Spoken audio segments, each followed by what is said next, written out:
Hi friends, welcome to my channel.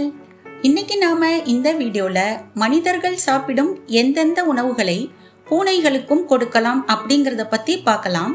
பூனைகள் ஒவ்வொன்றும் ஒவ்வொரு உணவு வகைகளை விரும்பி சாப்பிடும். சில பூனைகள் பால், தயிர் போன்ற உணவுகளையும், சில பூனைகள் கருவாடு, நான்வெஜ் போன்ற ஐட்டங்களையும் விரும்பி சாப்பிடும். சில பூனைகள் இட்லி, தோசை, மிக்சர், முறுக்கு, வடை போன்ற ஐட்டங்களை கூட விரும்பி சாப்பிடும். இப்ப வாங்க இந்த வீடியோல மனிதர்கள் சாப்பிடும் எந்த உணவுகள் பூனைகளுக்கு நல்லது அப்படிங்கறத பத்தி பார்க்கலாம். வாங்க இப்ப வீடியோக்குள்ள போகலாம்.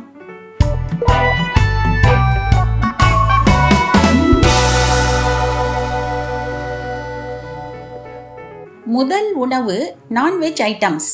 பூனைகள் எப்பவுமே நான்வெஜ் ஐட்டங்களை மிகவும் விரும்பி சாப்பிடும். முட்டை, சிக்கன், மட்டன், ஈரல், மீன் போன்றவை இதில் அடங்கும். ஆனால் எப்பொழுதும் பூனைகளுக்கு இந்த ஐட்டங்களை அப்படியே போடக்கூடாது. ஏன்னா இந்த வகை உணவுகள்ல சால்மனல்லா என்ற பாக்டீரியா இருக்கும். இது ஃபுட் பாய்சனை ஏற்படுத்தும். அதனால அதை நன்றாக வேக வைத்து பிறகு போட வேண்டும். இந்த உணவுகள்ல இருந்து பூனைகளுக்கு தேவையான புரதம், vitamin A, vitamin B and vitamin D கிடைக்கிறது.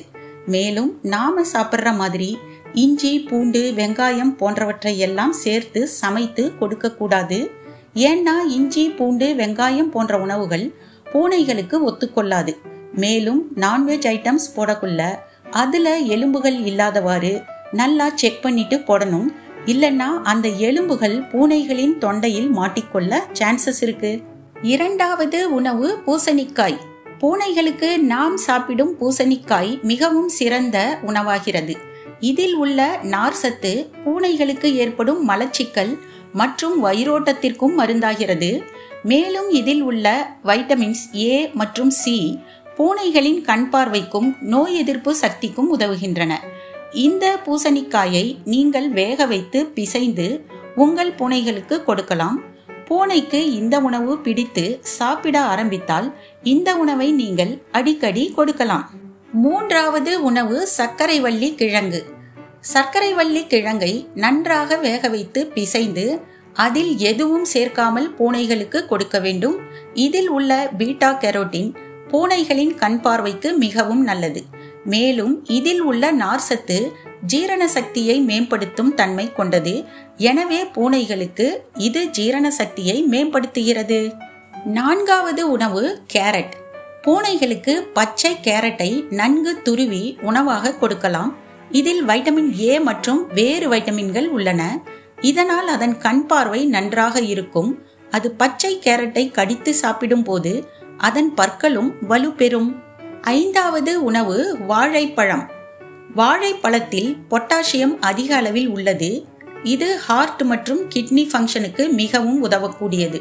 மேலும் இதில் உள்ள விட்டமின் B6 மூளை செயல்பாட்டிற்கு மிகவும் பயனளிக்க கூடியது. ஆனால் இதில் அதிக சர்க்கரை சத்து உள்ளதால் இந்த பழத்தை எப்பொழுதாவது தான் பூனைகளுக்கு கொடுக்க வேண்டும். அடிக்கடி கொடுக்க கூடாது. ஆறாவது உணவு கோசாப்பழம். கோசாப்பழத்துல விட்டமின் ஏ மற்றும் சி உள்ளது. மேலும் இதுல நிறைய நீர் சத்தும் உள்ளது. இந்த கோடை காலத்துல இந்த பழம் நமக்கு மட்டுமல்லாம பூனைகளுக்கும் மிகவும் நல்லது. கோசாப்பழம் பூனைகளுக்கு கொடுக்கும் போது அதுல உள்ள விதைகளை நீக்கிவிட வேண்டும். தோலையும் நன்றாக சீவிவிட வேண்டும். ஏழாவது உணவு நாம் சாப்பிடும் அரிசி சாதம். பூனைகளுக்கு அரிசி சாதம் பாலுடனோ தயிருடனோ கலந்து வைக்கலாம். இதில் கார்போஹைட்ரேட்ஸ் அதிகமாக உள்ளதால் ஒரு நாளைக்கு ஒருவேளை மட்டும் அரிசி சாதம் வைப்பது நல்லது. என்ன வியூவர்ஸ், உங்கள் பூனைகள் நான் சொன்ன இந்த உணவுகளை எல்லாம் சாப்பிடுதா அப்படின்னு கமெண்ட் பாக்ஸ்ல சொல்லுங்க. இப்ப நான் மேலே சொன்ன உணவுகள் எல்லாவற்றையும் எல்லா பூனைகளும் சாப்பிடாது. சில பூனைகள் சாப்பிடும், சில பூனைகள் சாப்பிடாது. உங்க பூனைகள் எந்த உணவுகளை விரும்பி சாப்பிடுதுன்னு பார்த்துட்டு நீங்க அந்த உணவுகளை போடலாம். சில பூனைகளுக்கு பால் ஒத்துக்கொள்ளாது. அவர்கள் அவற்றிற்கு பால் கொடுக்காமல் இருக்கலாம். எப்பொழுதும் ஒரு கிண்ணத்தில் பூனைகளுக்கென்றே தனியாக தண்ணீர் வைத்து விடுங்கள். அவை அடிக்கடி தண்ணீர் குடிப்பது மிகவும் நல்லது. இந்த வீடியோ உங்களுக்கு பிடித்திருந்தால் லைக் பண்ணுங்க, ஷேர் பண்ணுங்க, கமெண்ட் பண்ணுங்க. சப்ஸ்கிரைப் செய்து கொண்டு சேனலுடன் இணைந்திருங்கள். நன்றி.